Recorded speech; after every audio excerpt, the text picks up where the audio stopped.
கல் உப்பு இருக்குது இல்லைங்களா, அந்த கல் உப்பு 1 கிலோ வாங்கிக்கணும். அந்த 1 கிலோ கல் உப்புக்கு 1 லிட்டர் தண்ணீர், சாதாரண தண்ணீர் போட்டு கையால் நல்லா கலக்கி, நீங்கள் இரவு தூங்கும்போது கட்டிலில் படுக்கிறீங்களோ அல்லது தரையில் படுக்கிறீங்களோ, உங்களுடைய பக்கத்தில் அந்த தண்ணியை தூக்கி வச்சிருங்க. காலையில் எழுந்த உடனே உங்களுடைய பாதம் பூமியில் படக்கூடாது. நீங்கள் கட்டிலில் படுத்தாலும் சரி, தரையில் படுத்தாலும் சரி.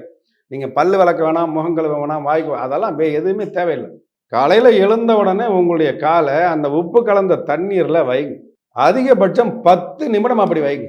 ஒன்று அப்படியே பாத்திரத்தில் வச்சுட்டு நில்லுங்க, இல்லை அப்படின்னா ஒரு ஸ்டூல் போட்டு உக்காந்துக்கோங்க. இப்போ அந்த தண்ணி கலர் மாறுறதை நீங்கள் பார்க்கலாம். உங்கள் உடம்புல இருக்கக்கூடிய எதிர்மறை அதை கலர் அங்கே அப்படியே மாறும், நிறமே மாறும். ஒரு 10 நிமிஷம் வச்சுட்டு இந்த தண்ணியை எடுத்துட்டு போயிட்டு பாத்ரூம்லேயே கொண்டு போய் ஊத்துங்க. ஊத்திட்டு உடனே குழந்தைங்களை அனுப்பாம மறுபடியும் இன்னும் தண்ணி ஊற்றி அதை அலசிடுங்க. இதை முடித்ததற்கு பிறகு கஸ்தூரி மஞ்சள் தூள், வேப்பிலை, இது ரெண்டையும் ஒன்னா மிக்ஸ் பண்ணி தண்ணியில போட்டு கலக்கி நீங்க குளிக்கணும்.